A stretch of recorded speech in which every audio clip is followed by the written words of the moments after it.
Just sit down and don't touch anything. Those words from my own daughter's mouth felt like a slap across my 67-year-old face. I was standing in the kitchen I helped pay for, holding a teacup I wasn't allowed to wash. Today, I'm going to tell you something I never thought I'd share. And if you, for even a second, feel like this sounds familiar, just please leave a like and subscribe. It'll help me keep telling these stories that need to be heard. My name is Eleanor Ruth Thompson, and I've spent the last 47 years of my life believing that love meant saying yes to everything and asking for nothing in return. I was wrong. Devastatingly, soul-crushingly wrong. The morning it all started to unravel, I was sitting on the edge of my daughter Sarah's cream-colored sectional sofa in her pristine suburban home in Naperville, Illinois. Not because the couch was comfortable. It was one of those modern pieces that looked beautiful but felt like sitting on a museum display. But because I no longer knew where I belonged in my own daughter's life, the living room around me was a monument to success I had helped build. Hardwood floors that gleamed under recessed lighting, floor-to-ceiling windows that overlooked a manicured lawn, abstract art pieces that cost more than my monthly Social Security check. Every surface was dust-free, every throw pillow perfectly positioned, every corner designed to impress rather than comfort. I had been staying there for 6 days. 6 days since I'd slipped on the ice outside my small apartment during Chicago's brutal February cold snap, landing hard on my hip and bruising my pride even more than my body. Sarah had insisted I come stay with them, just until you're feeling stronger, Mom. But her tone carried the weight of obligation rather than invitation, duty rather than desire. The house felt like a museum, where I was both visitor and unwelcome artifact. I moved through its rooms like a ghost, careful not to disturb the careful arrangement of a life that had no space for me beyond the guest room. A sterile space painted in neutral beige that smelled of new carpet and emotional distance. Sarah moved through her morning routine with military precision, her blonde hair pulled back in a perfect ponytail, her yoga pants and oversized sweater coordinated in the effortless way that spoke of a life where appearance mattered more than comfort. She was beautiful, my daughter, but there was a hardness around her eyes that hadn't been there when she was young. A tightness in her jaw that suggested patience worn thin. Her husband David barely acknowledged my presence, nodding politely when he passed through rooms where I sat, his attention focused on his phone or laptop, always busy with work that seemed to require his constant attention. He was successful, I knew, something in finance that provided for their comfortable lifestyle.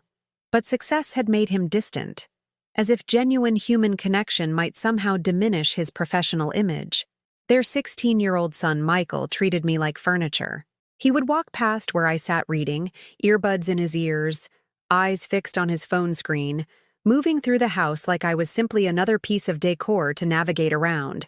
No, "Good morning, Grandma." No, "How are you feeling today?" Just the casual indifference of a teenager who had never been taught that elderly people were worth acknowledging. That Tuesday morning, as winter sunlight streamed through those expensive windows, I made the mistake of trying to help. I had finished my morning tea, Earl Grey, served in a delicate china cup that I worried about breaking with my slightly trembling hands, and I stood up to carry it to the kitchen sink. Such a simple action, such an innocent intention, but the moment I took those first steps toward the kitchen, Sarah's voice cut through the house like a blade. Mom, sharp, authoritative, the tone she might use with a misbehaving child. Just sit down and don't touch anything, okay? I froze, the teacup and saucer trembling in my grip. The delicate china clinked together, a sound that seemed to echo in the sudden silence that followed her words. I was just going to wash. I said sit down. The words hung in the air between us, heavy with a dismissal that cut deeper than any physical pain I'd experienced during my fall. I wasn't a guest in her home. I wasn't even a burden to be managed with kindness. I was simply an inconvenience to be contained, a problem to be minimized. I sat back down slowly, my hip protesting the movement, my heart breaking with each inch I lowered myself back onto that uncomfortable sofa. The teacup remained in my hands, growing cold, while something inside my chest began to crack like ice under pressure. From the kitchen, I could hear Sarah moving around, the sound of her morning routine continuing as if nothing had happened.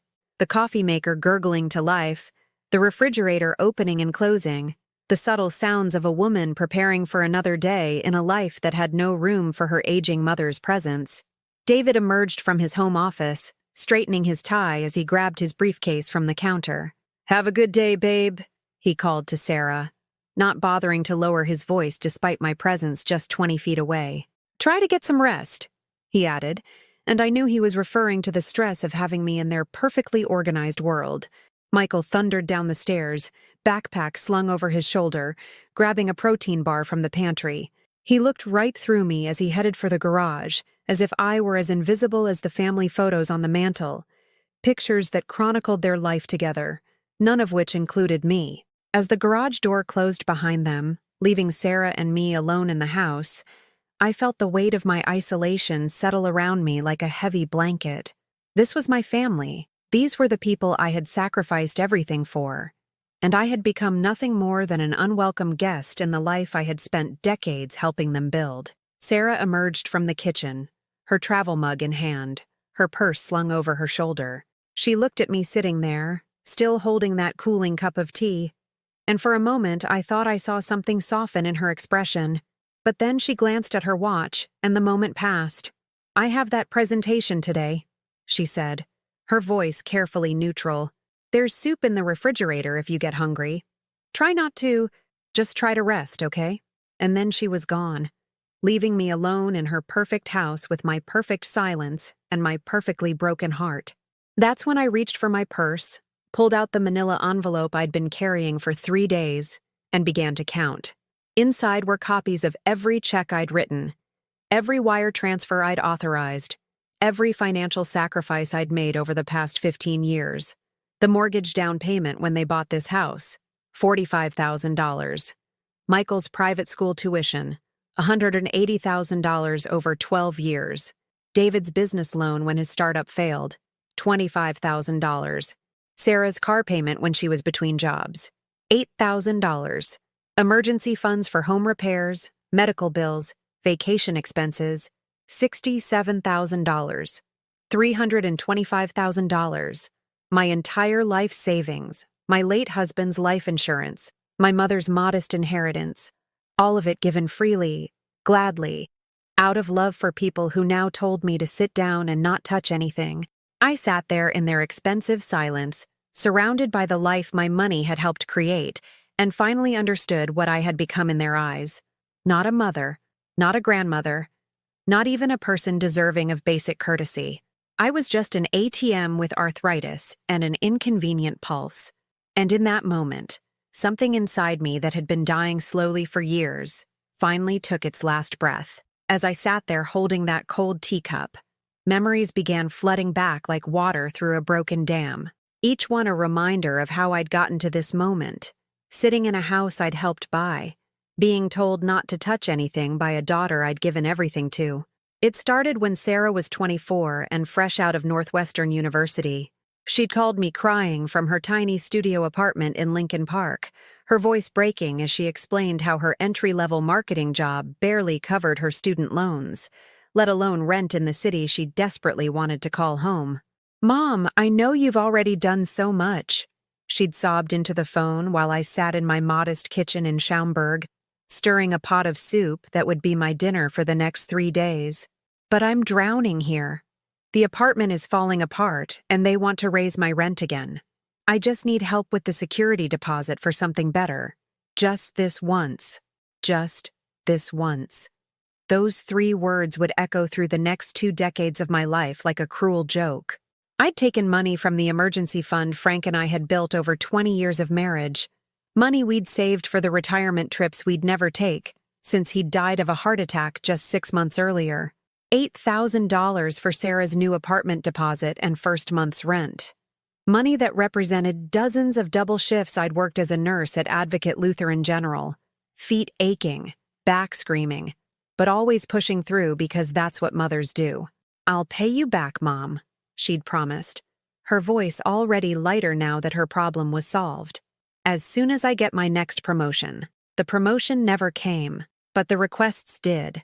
2 years later, it was her car. The used Honda Civic she'd been driving since college had finally given up. Transmission failing on the Kennedy Expressway during rush hour. I can't get to work without a car, Mom. And you know how the buses are in this weather. Chicago winters were brutal, and I couldn't bear the thought of my daughter standing at bus stops in sub-zero temperatures. $15,000 from Frank's life insurance policy. Gone. It's just temporary, she'd assured me as we sat in the Toyota dealership in Glenview, watching her fill out paperwork for a shiny new Camry. I'll refinance it in 6 months when my credit improves. She never refinanced.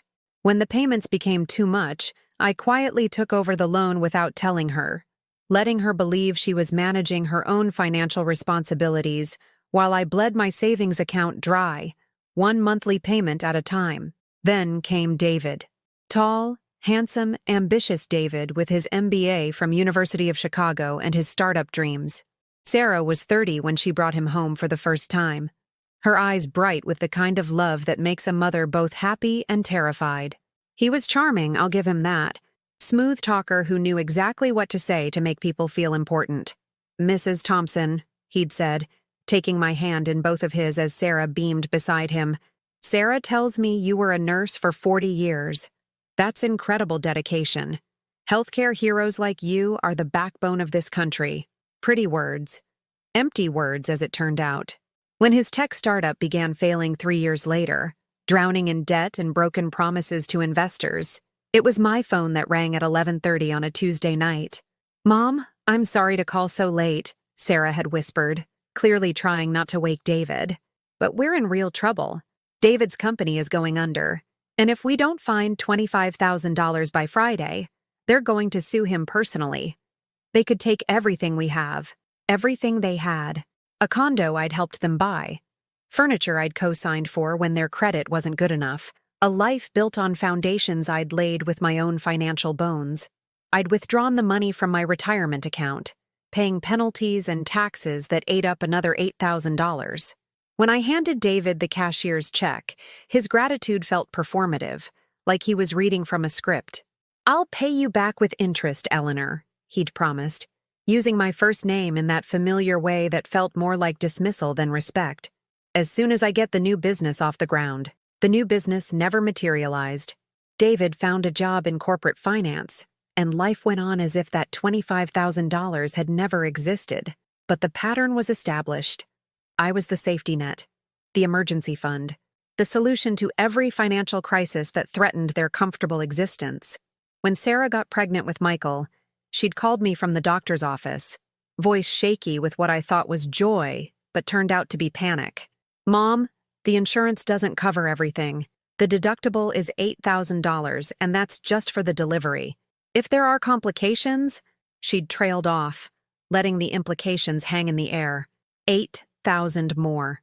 From the account I'd labeled Eleanor's Future, a pathetic joke, since my future was apparently entirely dedicated to funding theirs. But holding my grandson for the first time, feeling his tiny fingers wrap around mine as he slept in my arms, I'd convinced myself it was worth it. This was family. This was love. This was what mothers did. They sacrificed so their children could thrive. Michael's childhood became a series of expenses that somehow always became my responsibility. Private school tuition because the public schools weren't good enough. Summer camps that cost more than most people's monthly salary.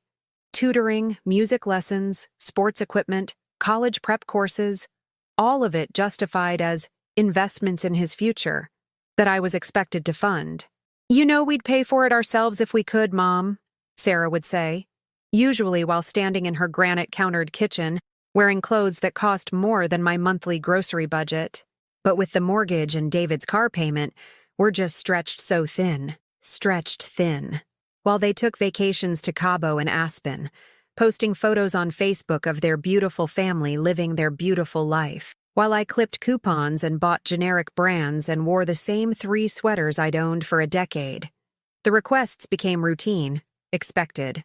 A part of our relationship that I'd accepted as normal, even necessary. "Mom, Michael's car needs new tires." "Mom, the furnace is making that noise again." "Mom, David's birthday is coming up and I wanted to get him something special." "Mom, we're thinking about redoing the kitchen." Each request came with just enough emotional manipulation to make saying no feel like abandonment. I wouldn't ask if it wasn't important, or, I hate having to do this, or my personal favorite. I just want to give Michael the kind of stability you gave me, the kind of stability I gave her. As if my childhood had been anything like the privileged existence she was providing for her son. As if I'd grown up with private school and ski trips instead of hand-me-down clothes and government cheese. But I'd paid for it all. Every request, every emergency, every temporary loan that was never repaid. I'd said yes until the word lost all meaning, until my bank account became an extension of theirs, until my financial security became their financial cushion. The worst part wasn't the money. It was the gradual erosion of gratitude that followed each transaction. The first few times, Sarah had been genuinely appreciative, sending thank you cards and bringing me flowers. But as the years passed and the requests multiplied, the gratitude faded into expectation. I wasn't a generous mother anymore. I was a resource to be managed. Phone calls became business transactions. Hi, Mom. How are you? Good. Good. Listen, I have a favor to ask. Even our Christmas conversations followed the same pattern. Pleasantries followed by requests. Love measured in dollars and cents. And I'd enabled it. Every single time. When Michael turned 16 and needed a car, I didn't even wait for the call. I just transferred the money and asked what kind of car they'd chosen. When Sarah mentioned wanting to renovate their basement, I volunteered to cover the costs before she could even hint at asking. I'd become so accustomed to being their financial solution that I'd forgotten what it felt like to be valued for anything else. To be called just to hear my voice. To be invited somewhere without an ulterior motive. To be treated like a person instead of a pension. Sitting in their perfect living room, surrounded by the life my money had built, I realized I couldn't remember the last time any of them had asked how I was doing and actually waited for an answer. When had they last asked about my health, my loneliness, my dreams for the future I'd sacrificed to fund theirs? The manila envelope in my lap felt heavier now, weighted with the documented evidence of my own foolishness. Every canceled check, every bank statement, every receipt told the same story. A woman who'd confused financial generosity with love, who'd believed that saying yes to everything meant she'd never have to face the possibility of being rejected. But here I was, rejected anyway, told to sit down and shut up in a house I'd helped them afford, by a daughter whose life I'd subsidized for 23 years. Was I used? The question formed in my mind like a bitter taste I couldn't swallow. Looking around at their expensive furniture, their perfect decor, their comfortable life built on the foundation of my depleted savings, I finally had my answer. Yes, I was used. And I had let it happen, just this once, at a time. The microaggressions started small, like paper cuts that barely registered until they accumulated into something that bled you dry. After that morning when Sarah told me not to touch anything, I began noticing things I'd been too desperate to see before. The way she'd set my meals apart from theirs. While the family ate together at their beautiful dining table, the mahogany one I'd helped them buy 3 years ago, my plate would be waiting on the kitchen counter, like I was hired help rather than family. It's just easier this way, Mom, she'd explained when I'd quietly asked about it. You eat so much slower than we do, and David has conference calls right after dinner. The way Michael walked past me each morning without acknowledgement, but stopped to kiss his mother goodbye and high-five his father. I might as well have been wallpaper. When I tried to engage him in conversation about school or his friends, he'd answer in monotone without looking up from his phone. Yeah. No. I guess. Sarah never corrected his rudeness. Never suggested he show his grandmother basic courtesy. The way David would discuss their finances openly in front of me, as if I were deaf or irrelevant. We should refinance while rates are still low, he'd tell Sarah over breakfast, completely ignoring that I was sitting just 10 feet away. And maybe look into that Florida property. The market's perfect right now. Florida property. While I lived in a cramped senior apartment and had just given them another $5,000 for Michael's SAT prep courses. But the cruelest cut came on my 67th birthday. I woke up that Thursday morning with a foolish flutter of hope in my chest. Surely they'd remember. Surely there would be a card, a cake. Maybe even a small family dinner. I'd raised Sarah to value birthdays. We'd celebrated every one of hers with homemade cake and whatever gift I could manage on a nurse's salary. I waited all day. Sarah rushed through her morning routine without a word. David grabbed his coffee and left for work with his usual distracted goodbye. Michael thundered downstairs, grabbed his backpack, and disappeared into the garage. By evening, I couldn't take the silence anymore. As Sarah prepared their dinner, grilled salmon with asparagus, nothing set aside for me, I cleared my throat. "Sarah, honey, I was wondering if— Mom, could you please just let me concentrate? I'm trying to get this finished before David gets home." She didn't even turn around. I sat in the living room that night, watching them eat their family dinner while my stomach growled, and realized they had forgotten. Not just forgotten to mention it. Forgotten entirely that I had been born 67 years ago today. At 9:30, as I was getting ready for bed in my lonely guest room, my phone buzzed with a text message from Sarah. "Happy birthday, Mom. Sorry, crazy day. Rain check on celebrating? Rain check. For my birthday." A text message sent as an afterthought when she was probably already in her pajamas. I typed back, "Thank you, sweetheart. Don't worry about it." But I was lying. I was worrying about it. I was worrying about a lot of things. 2 days later, I made a discovery that shattered what remained of my illusions. I was sitting in the living room, trying to stay invisible as instructed, when Sarah's laptop chimed with a video call. She was upstairs, and the sound echoed through the house. Without thinking, I glanced at the screen sitting open on the coffee table. It was her best friend Jessica, calling from her own perfect kitchen in Winnetka. I should have looked away, should have minded my own business, but something in Jessica's expression made me freeze. "Oh my God, Sarah, you look exhausted," Jessica was saying to an empty room, not realizing Sarah wasn't there yet. "How much longer is your mom staying? You've been complaining about this for weeks." My blood turned to ice. Complaining. For weeks. Sarah's voice came floating down the stairs. "Hold on, Jess, I'm coming." I heard her footsteps on the hardwood floor above, heading toward the stairs. I should have moved, should have pretended I hadn't heard, but I was frozen in place, staring at Jessica's face on that screen, waiting for Sarah to appear and confirm what I'd already begun to suspect. Sarah slid into view, settling onto her bed with the laptop. God, I know. She's driving me absolutely insane. I can't do anything without her watching, and she keeps trying to help with things she has no business touching. When is she going back to her own place? I don't know. Her hip is fine now, but she keeps finding excuses to stay. Yesterday she offered to cook dinner. Can you imagine? I don't want her touching my kitchen. Sarah's laugh was sharp, cruel. And she's so pathetic. Just sitting there all day, looking at us like a sad puppy. It's exhausting having to pretend everything's normal. Pretend everything's normal. Maybe it's time for a nursing home? Jessica suggested, her voice carrying the casual cruelty of someone discussing what to do with an inconvenient pet. David's been hinting at the same thing. There's that place in Wheaton his colleague mentioned, Sunset Manor or something. It's not cheap, but— Sarah paused, and I could hear the calculation in her silence. Actually, Mom's been talking about liquidating some investments. Maybe it's time to have that conversation. Liquidating investments.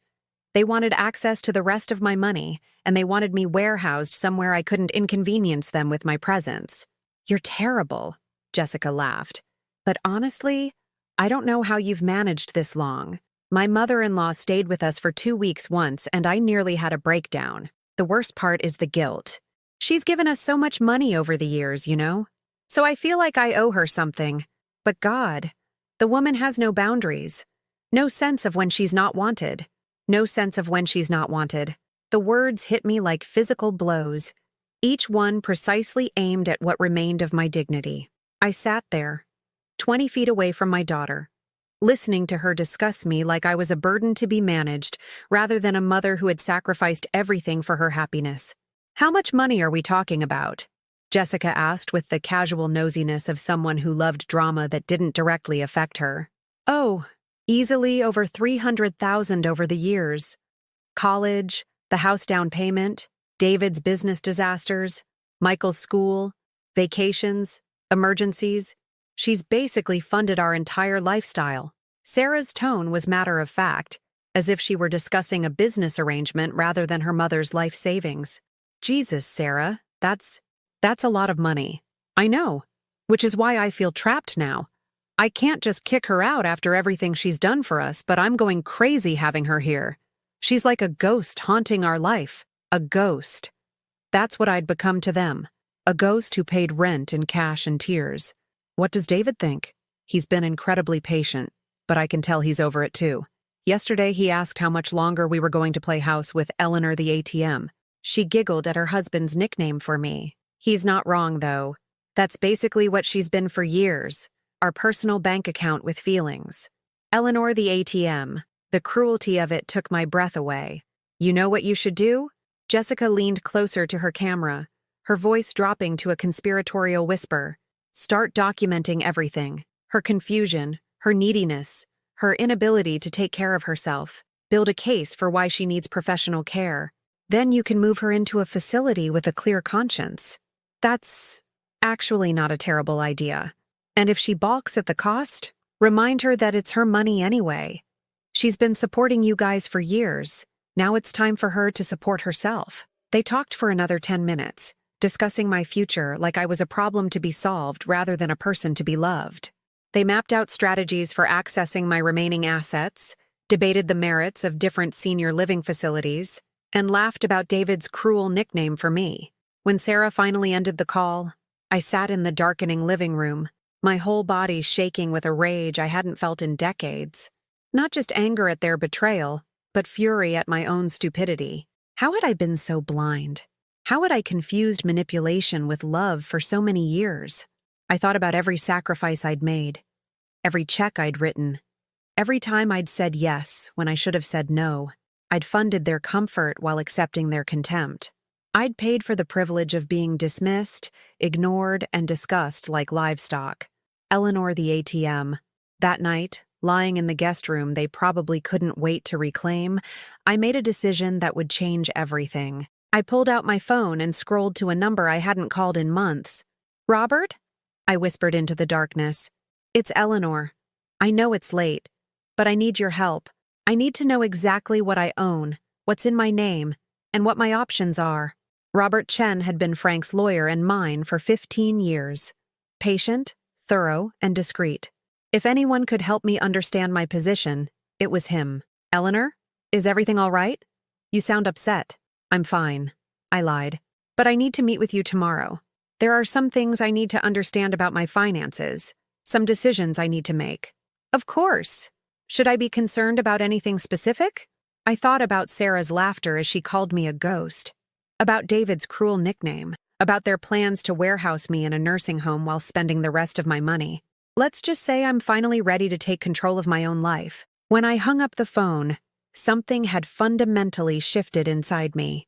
The woman who had spent decades saying yes to everything, who had confused financial generosity with love, who had accepted crumbs of affection in exchange for her life savings.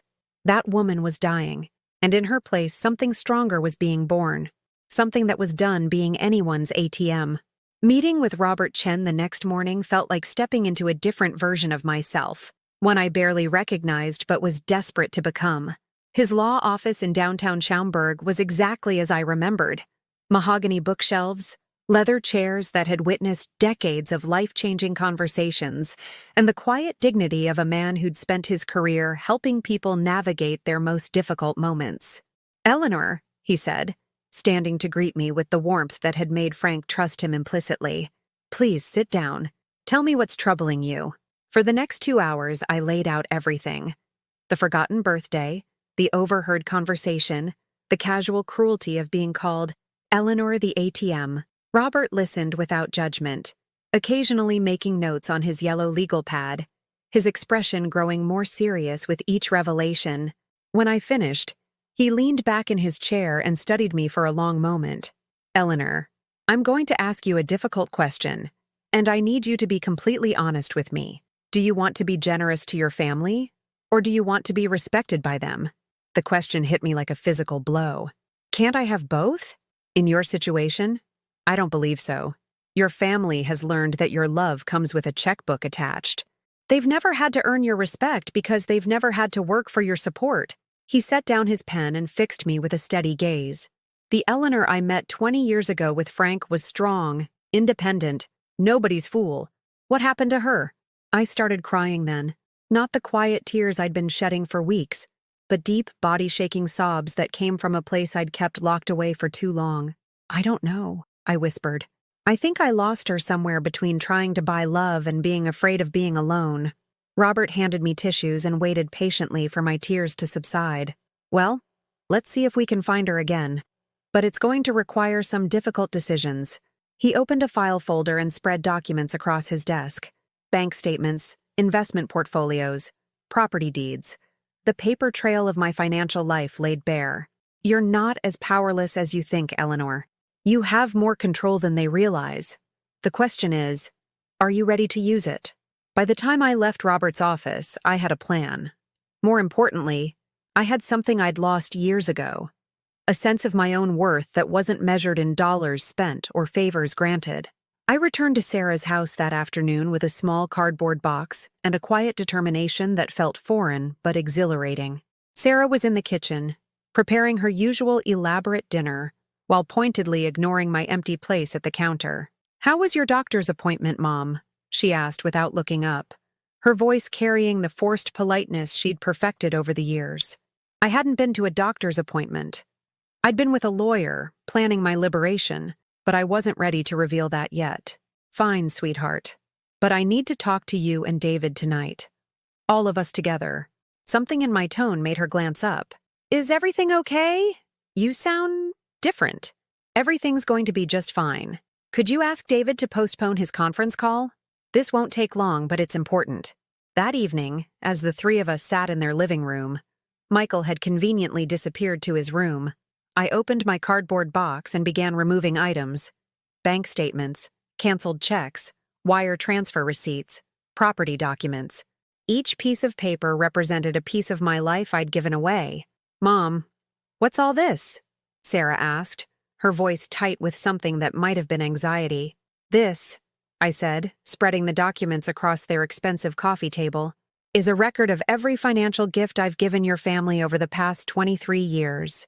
David shifted uncomfortably in his chair, his phone face down on the armrest for once.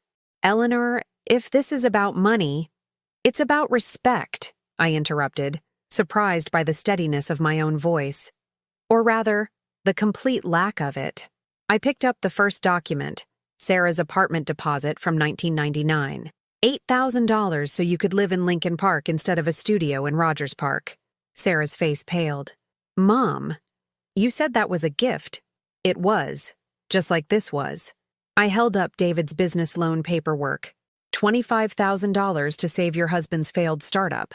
And this. Michael's private school tuition records. $180,000 for your son's education.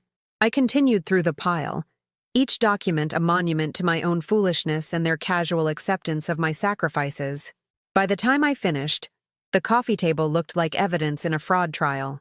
"Mom," Sarah said carefully, "why are you bringing all this up now? We've always been grateful. Have you?" I looked directly at her, this daughter I'd raised and funded and enabled. "Because yesterday I heard you tell Jessica that I was like a ghost haunting your life, that David calls me Eleanor the ATM, that you're planning to put me in a nursing home so you can liquidate my remaining investments." The silence that followed was deafening. Sarah's mouth opened and closed like a fish gasping for air. David had gone completely rigid, his lawyer instincts probably calculating how much trouble they were in. "You were listening to a private conversation," Sarah started, "in your living room, with the laptop 10 feet from where you told me to sit and not touch anything." My voice remained calm, but inside I felt something powerful unfurling, like wings I'd forgotten I possessed. "I wasn't eavesdropping, Sarah. I was just existing in the space you've made very clear I don't belong in." David finally found his voice. "Eleanor, I think there's been a misunderstanding." "No misunderstanding, just clarity." Finally, I stood up, leaving the documents scattered across their table like evidence of a crime. "I called Robert Chen today. Do you remember Robert? Frank's lawyer?" Both their faces went white. They knew Robert. More importantly, they knew what it meant that I was consulting with a lawyer. I wanted to understand exactly what I own, what I control, and what my options are.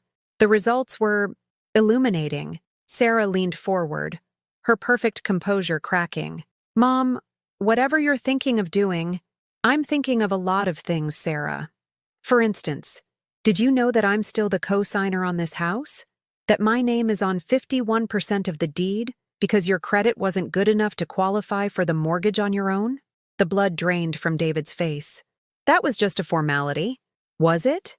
Because Robert tells me that gives me significant rights, including the right to force a sale if I choose to remove my financial support. You wouldn't, Sarah whispered. Wouldn't I? A week ago, I would have agreed with you. The old Eleanor the ATM, would never have stood up for herself. But you see that Eleanor died yesterday, right around the time her own daughter was laughing about warehousing her in a nursing home. I walked to the window, looking out at the neighborhood I'd helped them afford. I also discovered that Michael's college fund, the one I've been contributing to since he was born, is still in my name. Apparently, you never got around to transferring ownership. Mom, please, Sarah's voice cracked. Sarah's voice. And those investments you want me to liquidate? The ones you're hoping will pay for my nursing home care while you live comfortably in a house I helped you buy? Those are mine to do with as I please.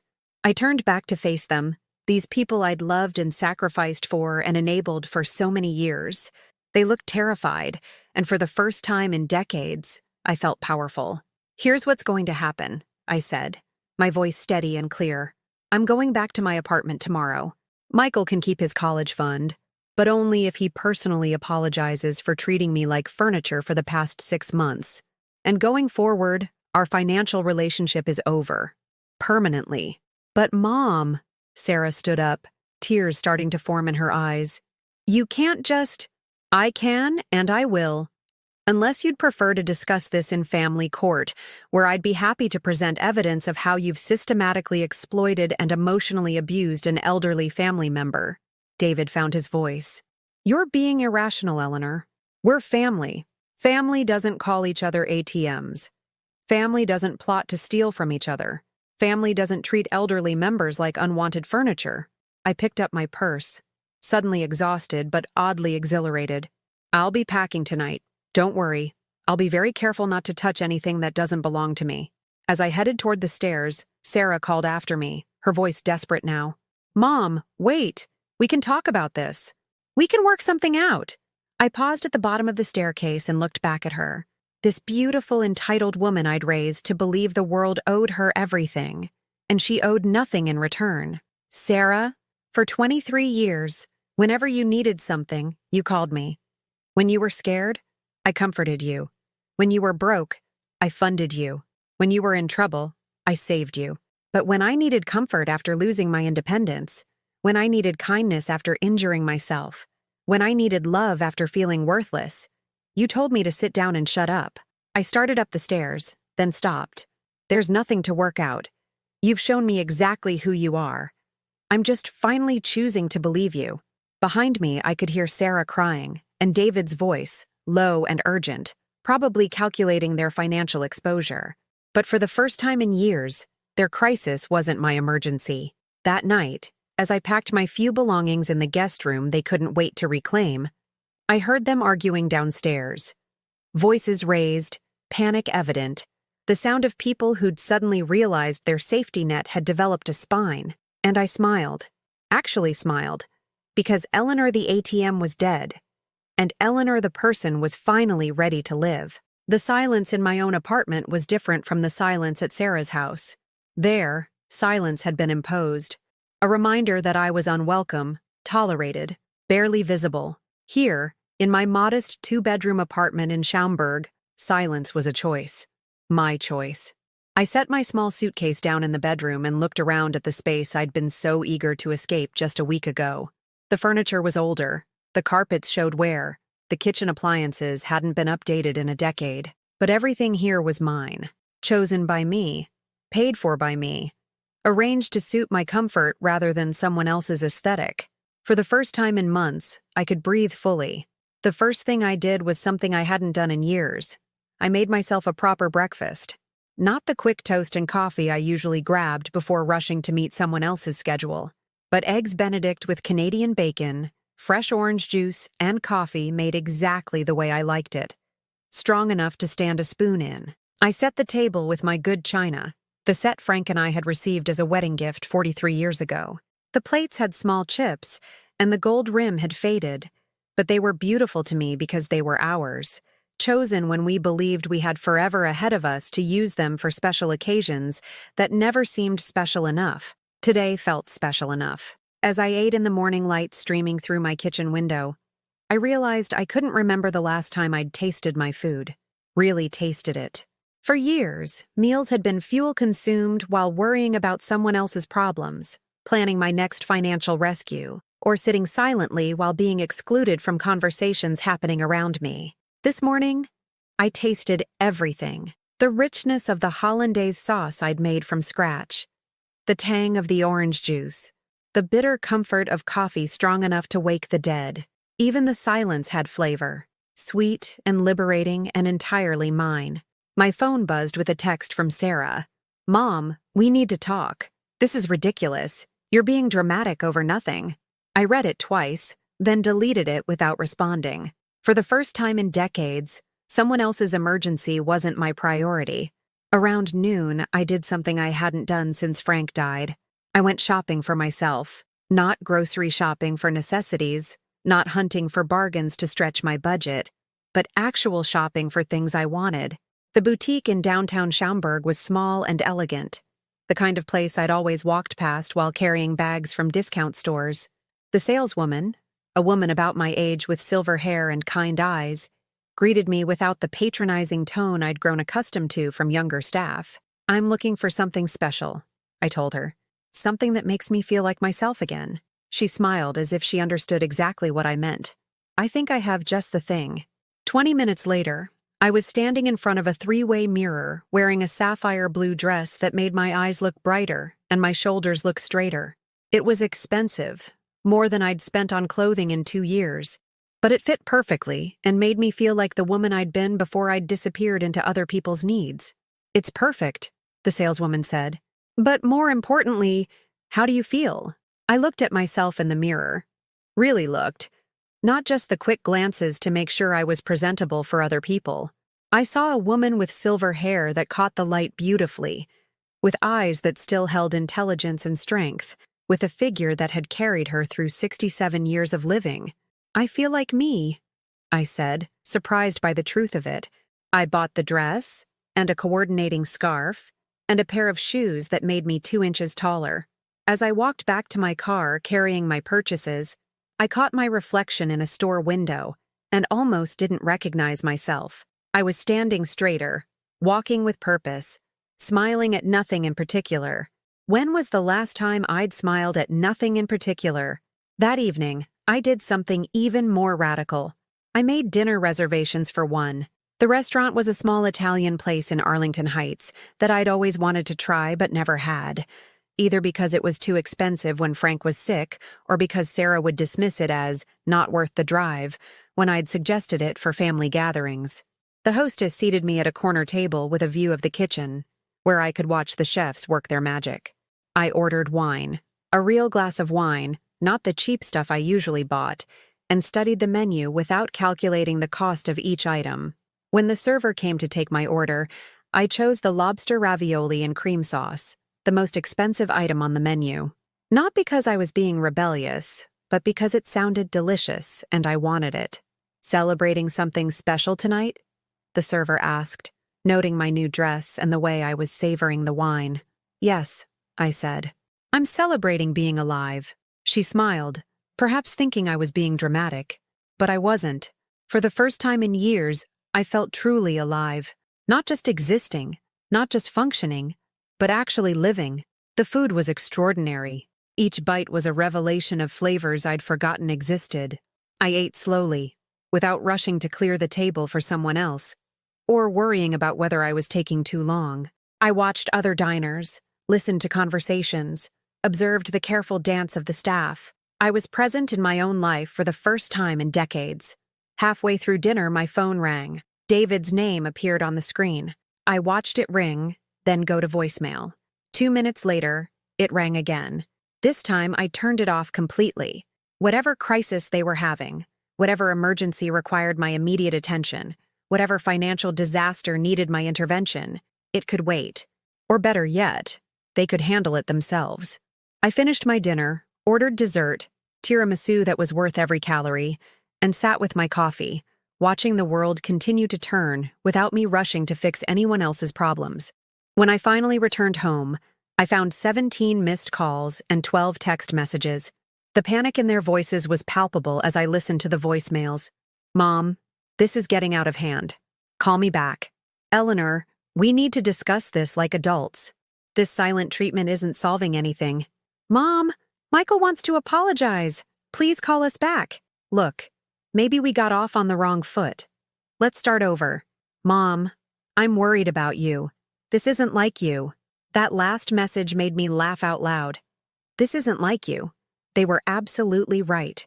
This wasn't like the old Eleanor, the one who jumped at every ring of the phone, who dropped everything to solve other people's problems, who measured her worth by her usefulness to others. This was like the new Eleanor, the one who had rediscovered that her life had value beyond her bank account. The next morning, I woke up naturally for the first time in months. No alarm clock, no schedule demanding my immediate attention, no one else's crisis pulling me from sleep. I lay in bed for an extra hour, watching sunlight move across my ceiling, planning my day around what I wanted to do rather than what others needed from me. I made coffee and toast, then called Robert Chen. Eleanor, how are you feeling? Free, I said, and meant it. I wanted to discuss the next steps. The college fund, the house deed, all of it. I'm ready to make some changes. I'm glad to hear that.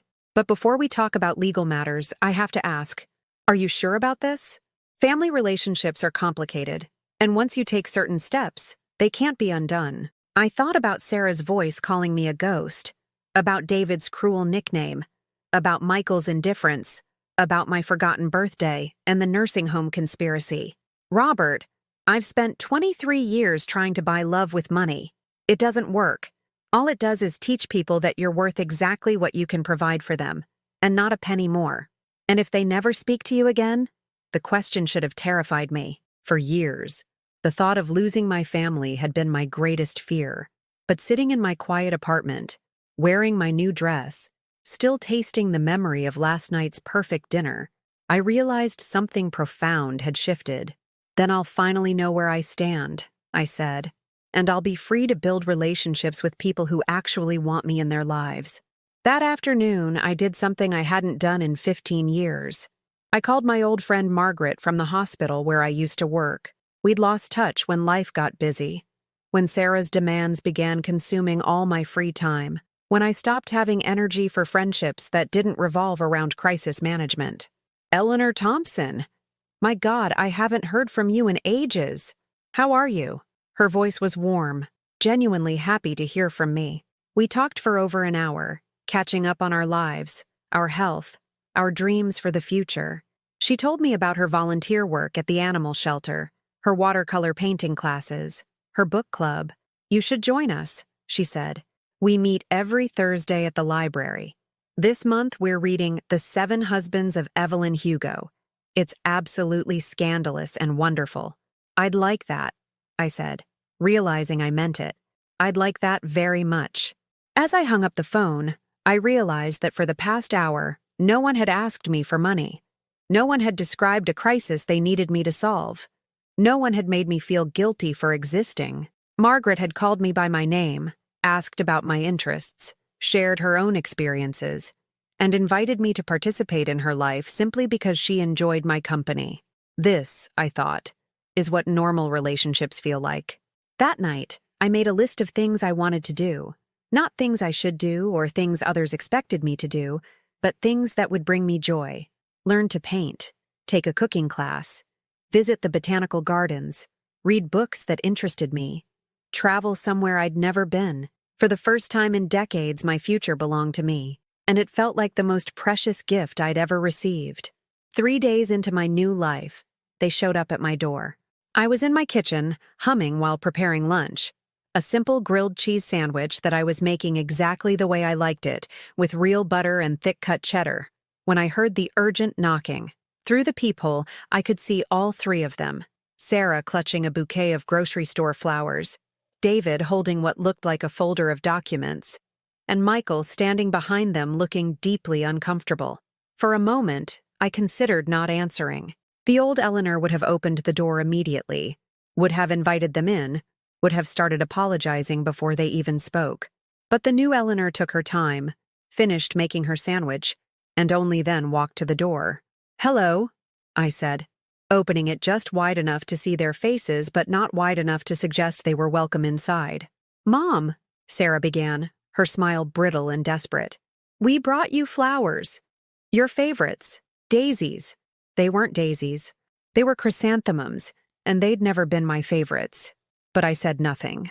"Can we come in? We need to talk." I looked at each of them in turn.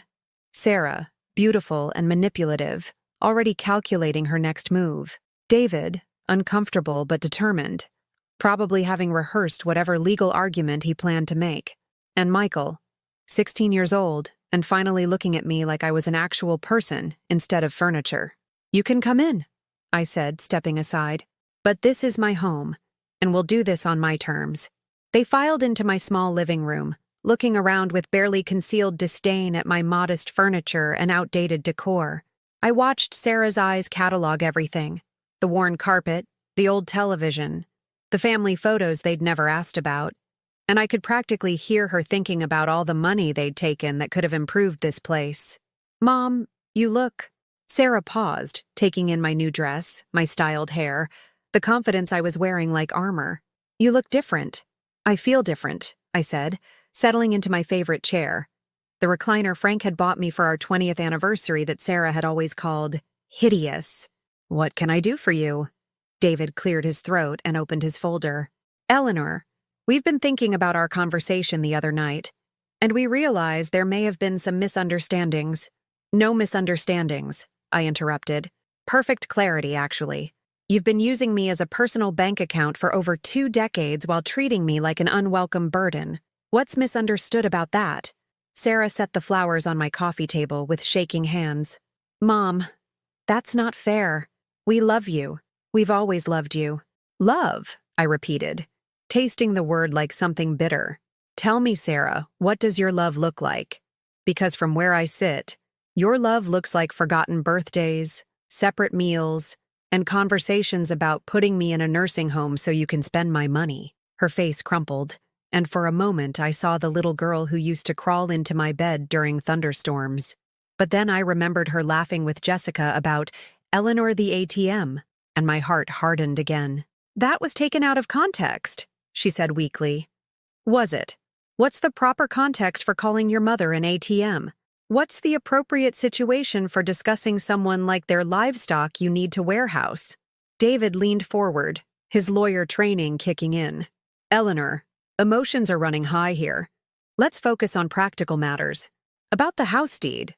What about it?" "Well, you mentioned that you're still on the deed, but that was really just a technicality to help us get better loan terms. You never intended to actually claim ownership, didn't I?" I smiled, and it wasn't a pleasant expression. Robert Chen found that very interesting. Apparently, my signature on those documents means exactly what it says. "I own 51% of your house." The blood drained from David's face. "But that's not— You can't seriously be considering." "Considering what? Exercising my legal rights to property I helped purchase? Why would that surprise you? You've been exercising your legal right to my money for years?" Sarah burst into tears then. Not the pretty, delicate tears she used to get her way, but ugly, desperate sobs that shook her whole body. "Mom, please. You're destroying our family." "I'm destroying your family?" I stood up, and for the first time in years I felt tall. "Sarah, I want you to listen very carefully to what I'm about to say. I didn't destroy anything. I simply stopped funding it."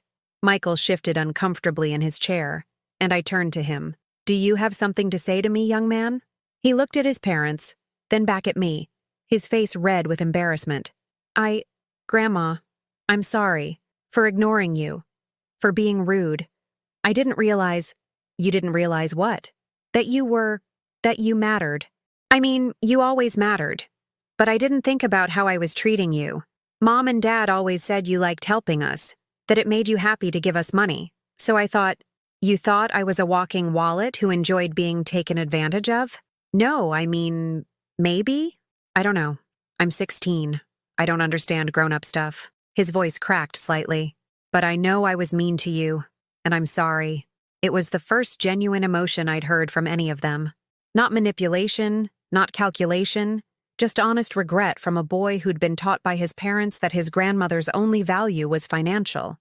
Thank you, Michael, I said softly. That means something to me. Sarah wiped her eyes and looked up at me with something that might have been hope. See? We can fix this. We can all make changes. No, I said firmly. Michael can make changes because he's 16 and still learning how to be a decent human being. But you and David, you're adults who made conscious choices for over 20 years. You chose to take my money while giving me nothing but contempt in return. David's composure finally cracked.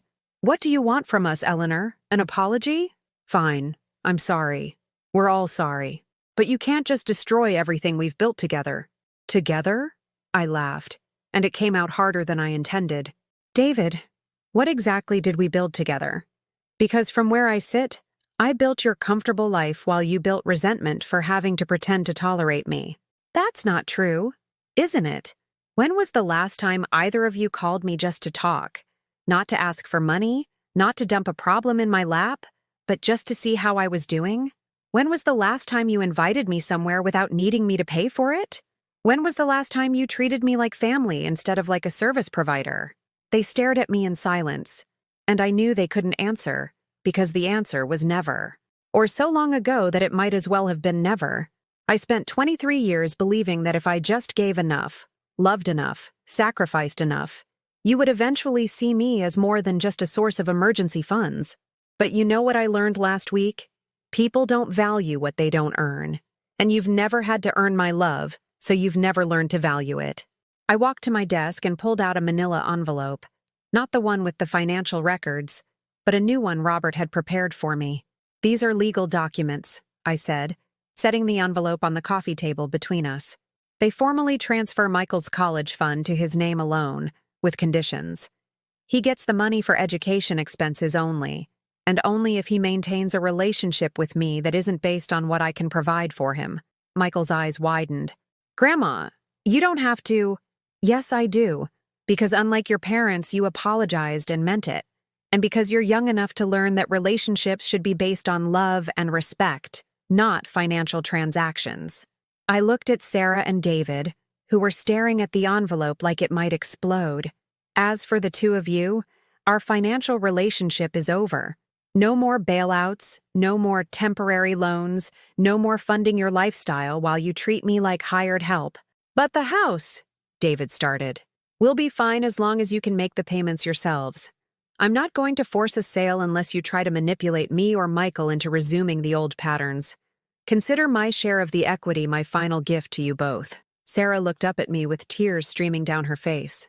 Mom, I know I've made mistakes, but can't we try to rebuild our relationship? Can't we start over?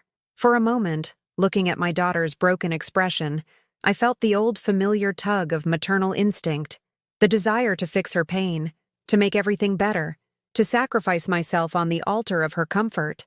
But then I remembered her laughter as she called me a ghost. I remembered David's cruel nickname. I remembered sitting alone on my birthday, forgotten and invisible. Sarah, I spent decades trying to build a relationship with you, but I was the only one building. You were just taking the materials and using them for your own purposes. I sat back down, suddenly exhausted. If you want a relationship with me now, you'll have to earn it. Not with grand gestures or dramatic apologies, but with consistent respect, genuine interest in my life, and the understanding that I am not your financial safety net. How do we do that? She whispered. The same way every other adult child maintains a relationship with their parent. You call to check on me.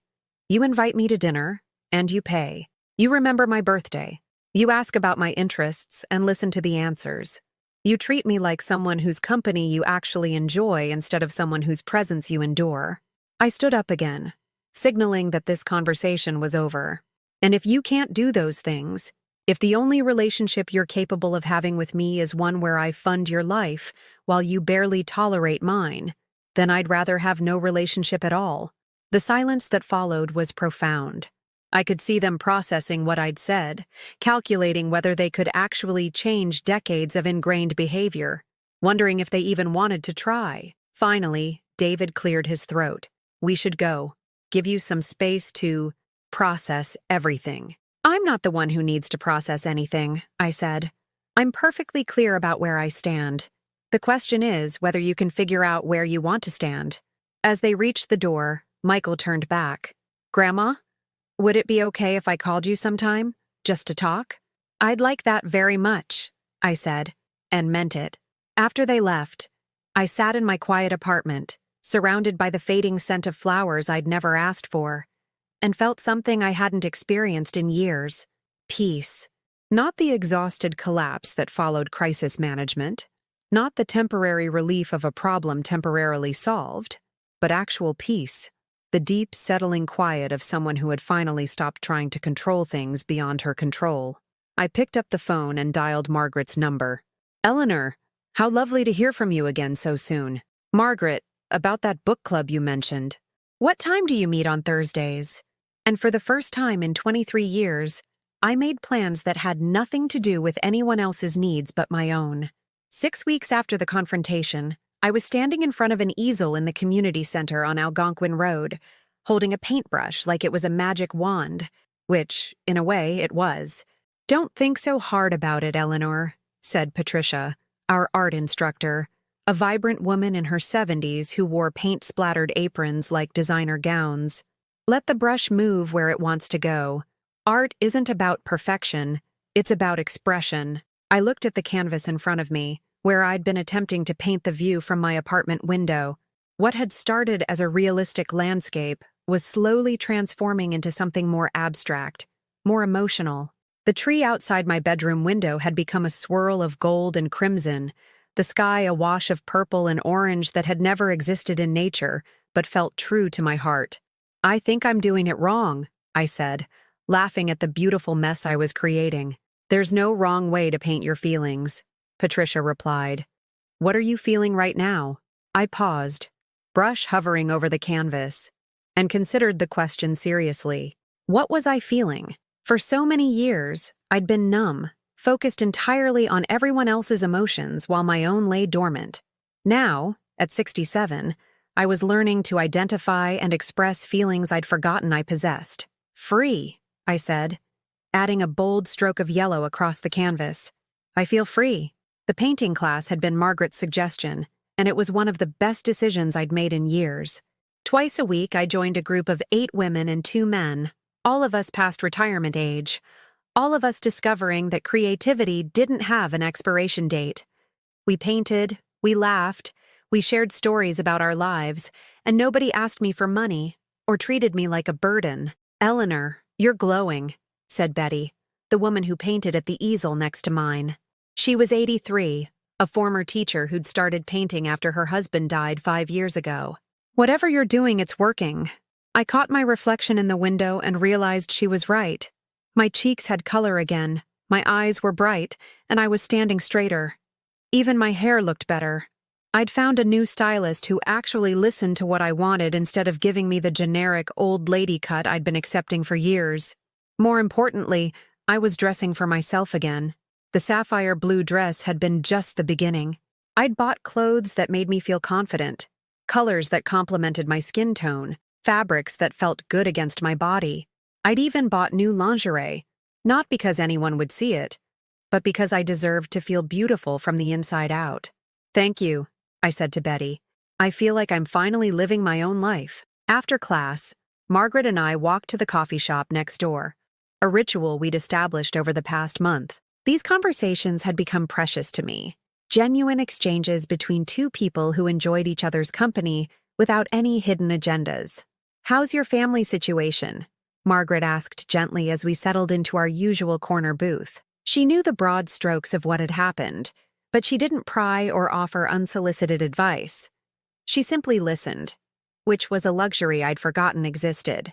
Complicated, I said, stirring honey into my tea. Michael calls me every Sunday now. Really calls? We talk for an hour about his classes, his friends, his thoughts about college. It's like discovering I have a grandson for the first time. Margaret smiled. That must be wonderful. It is. He's actually a remarkable young man when he's not being taught to ignore my existence. Last week he asked if I'd help him with his college application essays. Not to pay for anything, just to read them and give feedback. I cried after we hung up. Happy tears? Very happy tears. It's the first time in years that someone in my family has wanted my opinion instead of my money. I took a sip of tea, savoring the warmth and the moment of connection. Sarah texts occasionally. Nothing substantial. Just, hope you're doing well or thinking of you. I think she's trying, but she doesn't know how to have a real relationship with me. That's not your problem to solve, Margaret said gently. No, it's not. And that's the most liberating realization I've had in years. I spent decades trying to fix everyone else's problems, but I can't fix the fact that my daughter doesn't know how to love someone without using them. We sat in comfortable silence for a moment, watching other customers come and go. Families with young children, elderly couples holding hands, friends laughing over shared stories. Normal interactions between people who valued each other's company. I have news, I said, unable to contain my excitement any longer. I'm going to Italy. Margaret's face lit up. Eleanor, that's wonderful. When? Where? Next month. I found a tour group that specializes in art and culture for mature travelers. We'll spend 2 weeks visiting museums, art galleries, and historical sites. I'll even take a cooking class in Tuscany. The decision to travel had been spontaneous, born from a conversation with Patricia about the Renaissance painters we'd been studying. You should see their work in person, she'd said. There's nothing like standing in front of a masterpiece and feeling the artist's passion across centuries. That night, I'd gone home and researched Italy tours, something I'd dreamed about since Frank and I had planned to go for our 25th anniversary. We'd never made it. Frank's health had declined. And then he was gone. And then I'd become so consumed with Sarah's needs that I'd forgotten I had dreams of my own. I'm terrified and exhilarated, I admitted to Margaret. I haven't traveled alone since, well, ever. Frank and I took a few trips together, and after he died, I never went anywhere except to visit Sarah. You'll be fine, Margaret said with complete confidence. You're stronger than you know. Look at everything you've accomplished in just 6 weeks. She was right. In the 6 weeks since I'd reclaimed my life, I'd joined the painting class, started reading again, reconnected with old friends, and completely reorganized my living space to reflect my own tastes, rather than what I thought was practical. I'd hung my paintings on the walls, bought fresh flowers for my kitchen table, and invested in comfortable furniture that invited relaxation rather than endured it. Most importantly, I'd learned to enjoy my own company. For years, silence had felt like loneliness, solitude like punishment. Now I treasured my quiet mornings with coffee and books, my evening walks around the neighborhood, my lazy Sunday afternoons with nothing on my agenda but whatever brought me joy. There's something else, I said, feeling almost shy about sharing this next piece of news. I met someone. Margaret's eyebrows shot up. Someone? His name is Walter. He's in my book club, the one that meets at the library on Thursdays. He's 71, a retired high school principal. His wife died 3 years ago. I felt my cheeks warming. He asked if I'd like to have dinner with him next Friday. The truth was, Walter had been asking me to dinner for 2 weeks, and I'd been saying no. Not because I wasn't interested. He was kind, intelligent, and had a wonderful laugh, but because I'd been afraid. Afraid of making the same mistakes I'd made with my family. Afraid of losing myself in someone else's needs. Afraid of being hurt again. But this morning, as I'd painted my feelings onto canvas, I'd realized something important.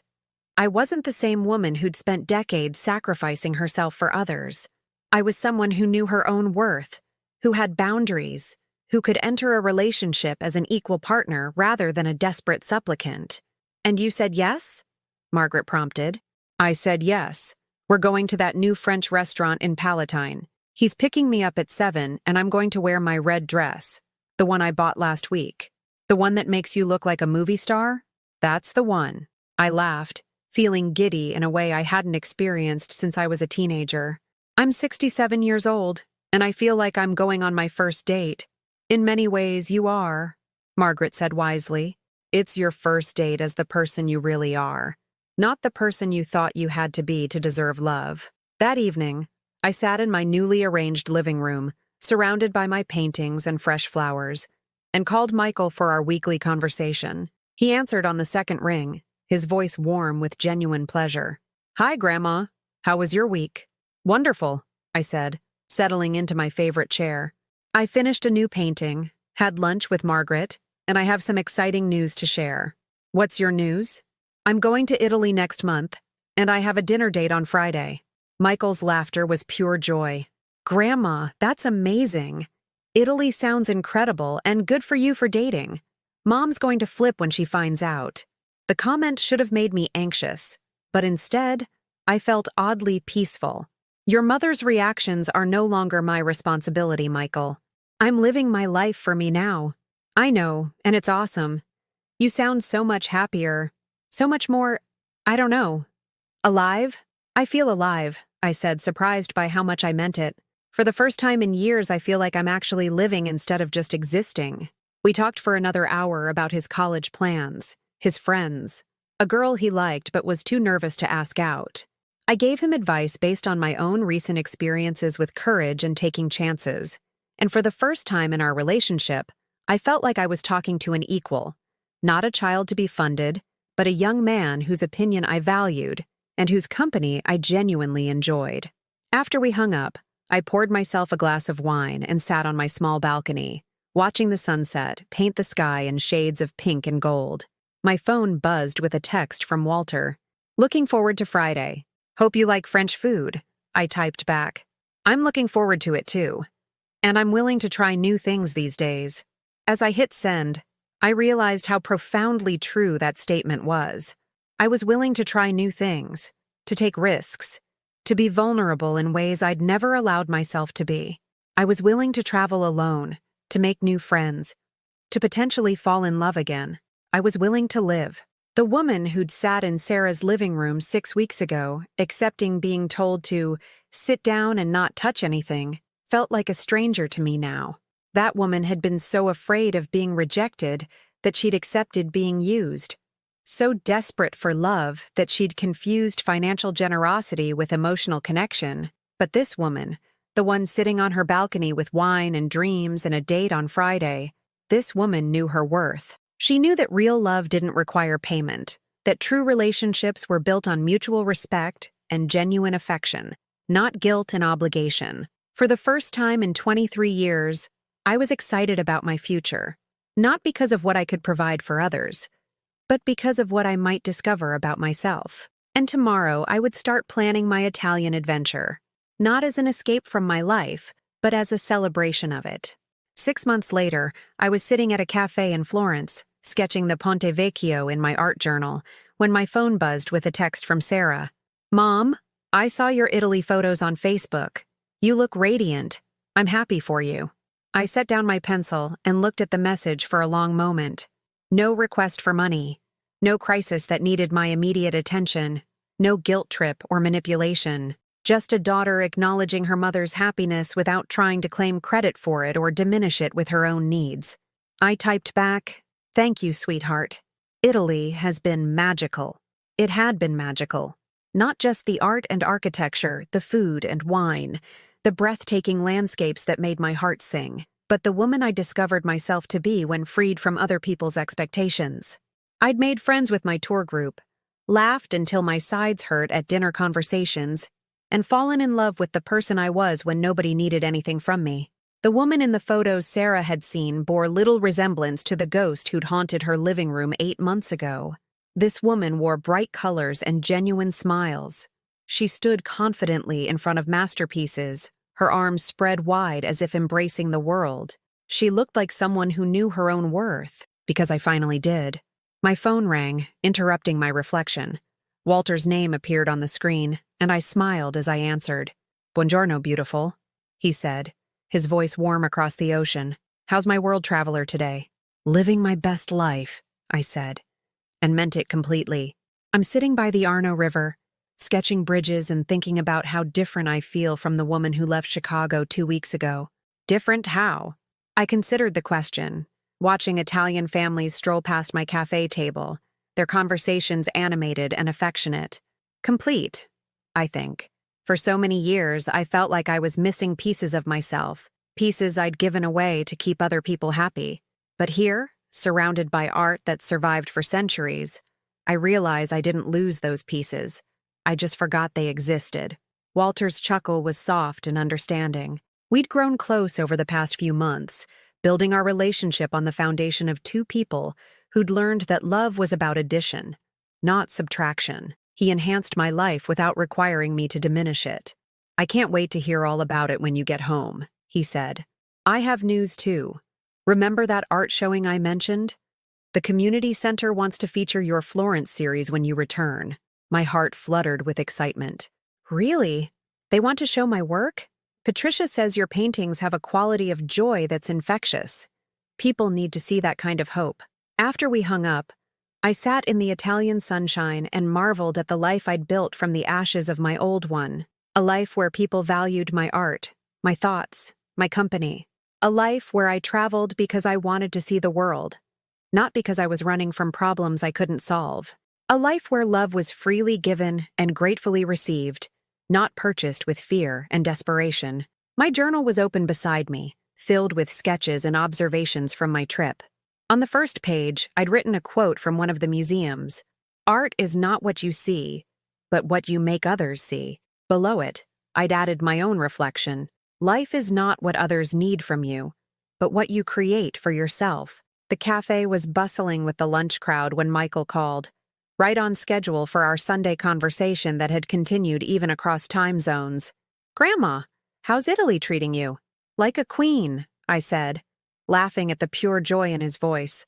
At 17, he'd grown into a thoughtful young man who called his grandmother because he genuinely wanted to talk to her, not because his parents had guilted him into it. I saw your photos, too. You look so happy. And that painting you sent me of the sunset over the Duomo? I hung it in my dorm room. My roommate wants to know if you sell your work. Tell your roommate I'm flattered, but I'm still learning to make art for the joy of it, not for profit. It was true. After decades of measuring my worth by what I could provide for others, creating something purely for the love of creating felt revolutionary. Mom asked me to ask you something, Michael said, his voice becoming more careful. Here it was.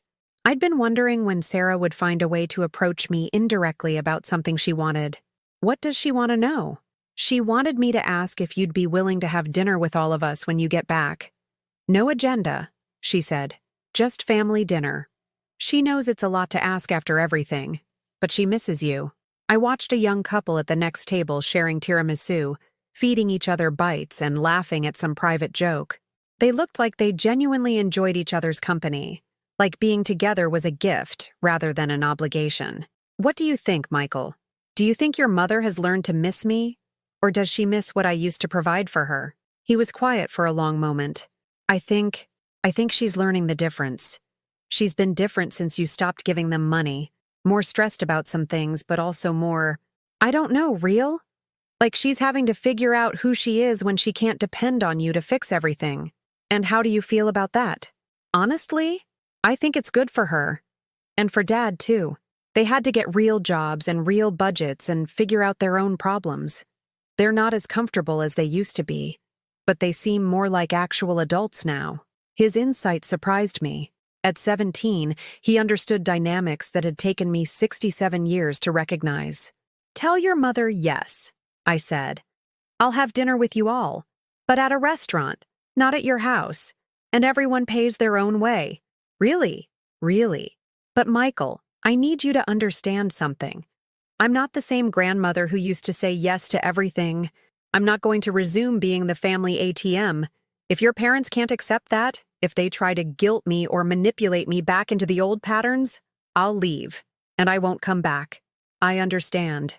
And Grandma, I'm proud of you for standing up for yourself, for traveling alone, for learning to paint, for dating Walter. He paused.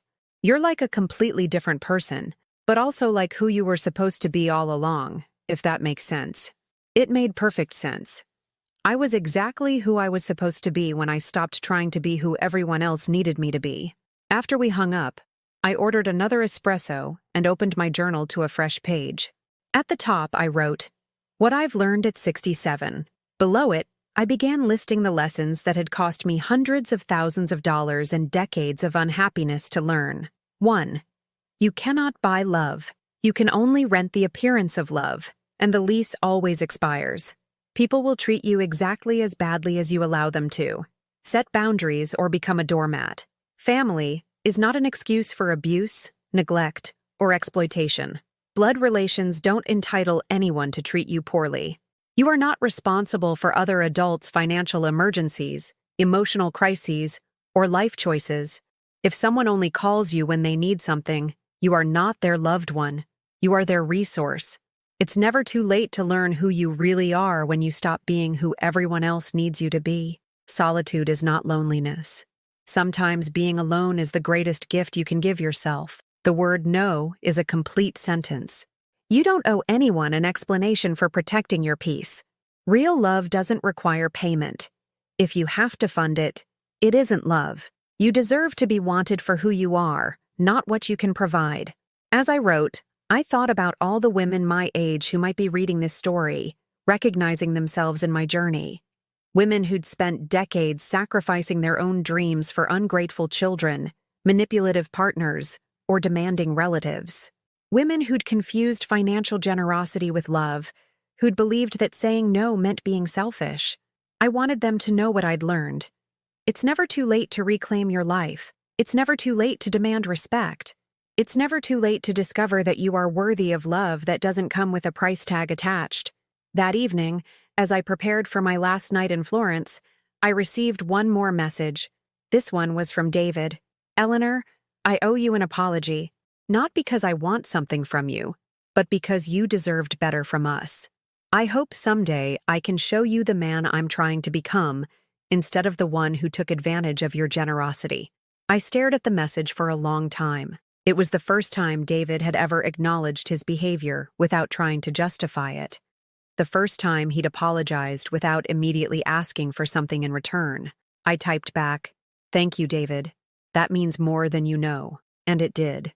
Not because I was ready to trust him again, not because I was willing to resume our old relationship, but because it showed that change was possible, that people could grow, even when it seemed impossible. The next morning, as my plane lifted off from Leonardo da Vinci Airport, I looked down at the Italian countryside growing smaller below me and felt a profound sense of completion.